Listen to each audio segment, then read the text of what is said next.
Welcome to VSRK home channel. ఈ వీడియోలో నేను సేమియా దోశ ఎలా చేయాలో చూపిస్తాను.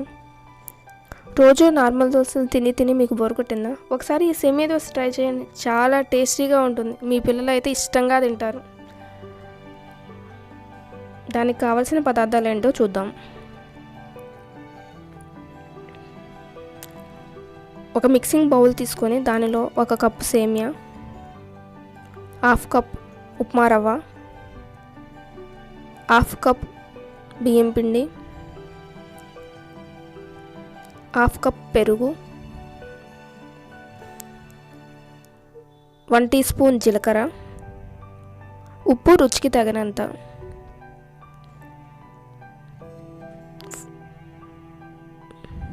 అన్నీ మిక్స్ అయ్యేలాగా ఒకసారి బాగా కలుపుకోవాలి.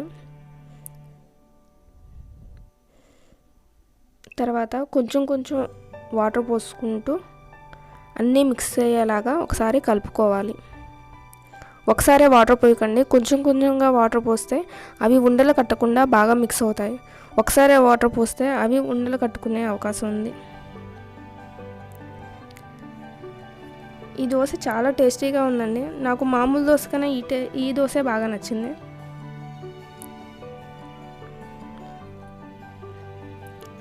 ఇలా వీడియోలో చూపించిన విధంగా ఒకసారి మొత్తం కలుపుకొని 1 గంట సేపు నాననివ్వండి. 1 అవర్ తర్వాత గరిటెతో వీడియోలో చూపించిన విధంగా ఒకసారి కలుపుకొని స్టవ్ మీద ప్యాన్ పెట్టి ఆయిల్ అప్లై చేసి దోశ పెనం మీద వేయండి. నేను కొంచెం మందంగా వేసానండి.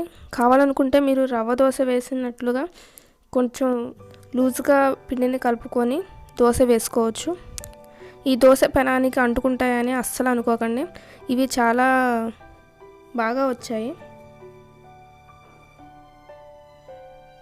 చూడండి, దోశలు చాలా చాలా టేస్టీగా ఉన్నాయి. మీరు దాన్ని కొబ్బరి చట్నీతో కానీ, పల్లీల చట్నీతో కానీ, ఆవకాయతో కానీ తినండి. ఆవకాయతో తింటే ఆ టేస్టే వేరు. నచ్చిందా మీకు ఈ వీడియో? మీకు కనుక ఈ వీడియో నచ్చినట్లయితే లైక్ చేయండి. ఇలాంటి వీడియోలు మరిన్ని చూడాలి అని అనుకుంటే సబ్స్క్రైబ్ చేయండి.